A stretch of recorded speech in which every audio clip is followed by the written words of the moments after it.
What would you say is the most revolutionary thing that has happened in your lifetime in the archery space? You know, the world wide web of archery. That's tough.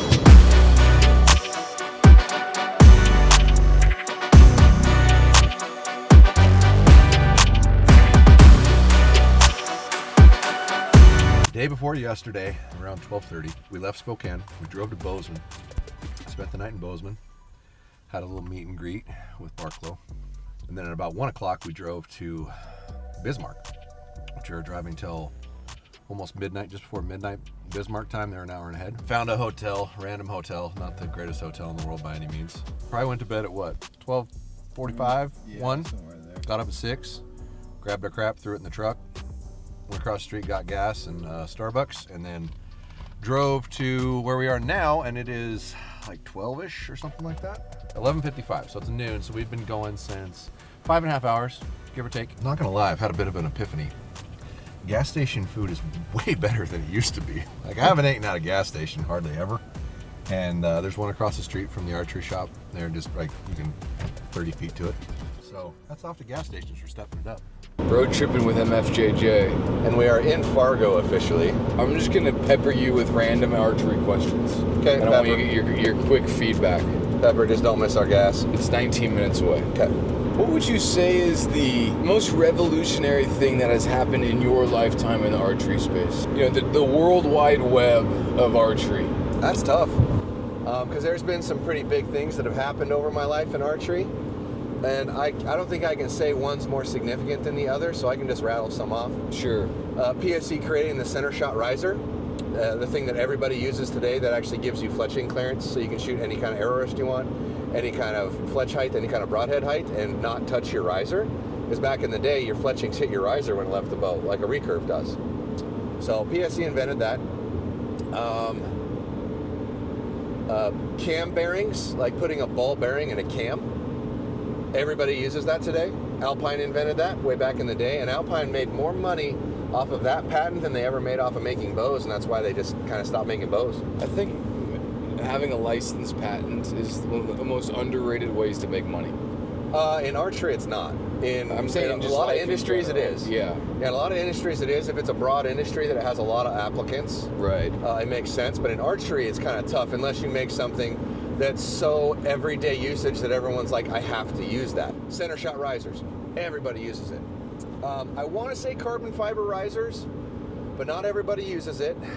Not everybody uses the processes in which the original ones that filed for patents were used in. Alloys of metals that they're using in risers. I'm not going to say magnesium, because it's not just magnesium, although magnesium is a metal and it's lighter, and a lot of people are trying to compare the original molded magnesium risers versus like Powerhawks and Magnatex and MT Exit 22. Sports.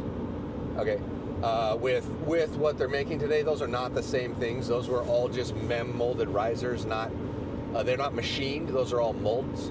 Molded risers and machined risers are different, ladies and gentlemen.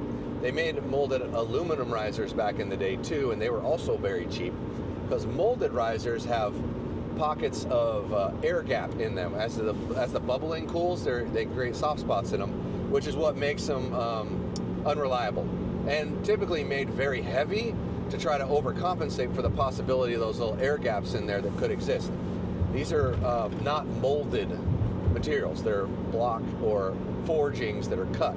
So it's not the same thing when anybody out there is trying to say like what Bowtech's making, or what Expedition's making one now, which I haven't seen, and I'm getting my names wrong. There's I don't know, there's a couple ones out there, drawing a blank at the moment, trying not to die, so cut me a break, but there's 3 different bow manufacturers out there making these things now that are machined, not molded, so completely different process.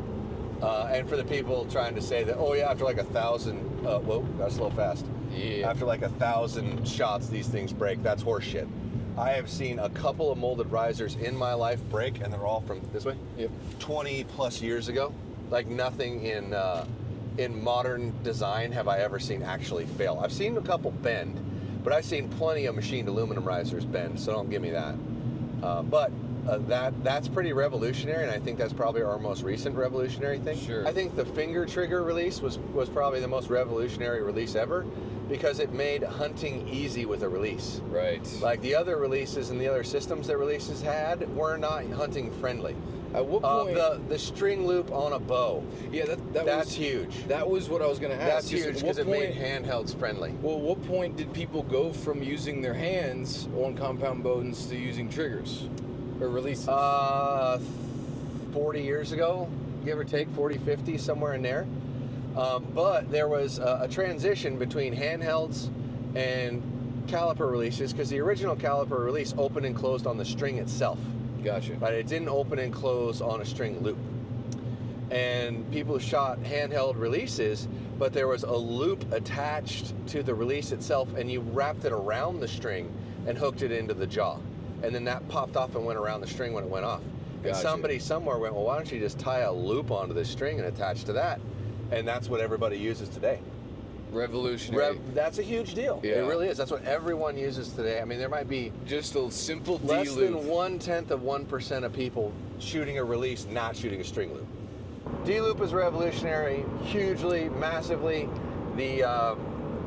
I'm sure the Peep sight when it was created, because those were around from as long as I can remember, was revolutionary. An actual rear reference point in the string instead of just trying to fuzz it out. The sight in general, right? An actual reference of aiming, right? That had to be like massive, and we all still use it today, right? Right. And then fiber optic in a sight pin was huge. I remember that happened in like late 90s, and it was, I want to say it was Cobra that came out with the fiber optic in a sight pin, and within a year, TrueGlow came onto the market. They didn't exist, right? And they released their scope head, which was a 3-pin, one from the top, one from the side, one from the bottom, that was just bent fiber optics with no pin. It was like the fiber itself in a sheath. That was the first fiber optic sight, and then the first company that actually put it in a sight pin, I want to say, was Cobra, or, believe it or not, NAP, because they made sights at one point. Gotcha. I'm trying to remember exactly, but I think it was Cobra. I know when Cobra came out with the Ascent with fiber optics, that's the only sight we sold. Like, because every other sight didn't have fiber in it, but that one that had like 5 pins, that was a windage and an elevation that you could move the sight left to right, you can move the sight up and down, and then a screw at the base of each pin that moved in a track. Gotcha. Today's modern sight. Right. Right, without the micro adjustability and all the other snazzy fixed pin option, not slider. It was the first one like that. And dude, they sold the piss out, and they were $65. 65 bones. And they were. Can you still buy a sight today for $65? Yeah, a plastic one.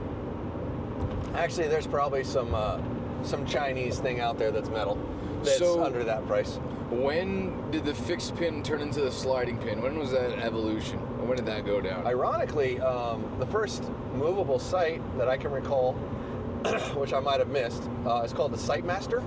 And that was in the 90s. I was using a movable sight in the 90s. Okay. Thanks for watching. This has been Road Tripping with MFJJ.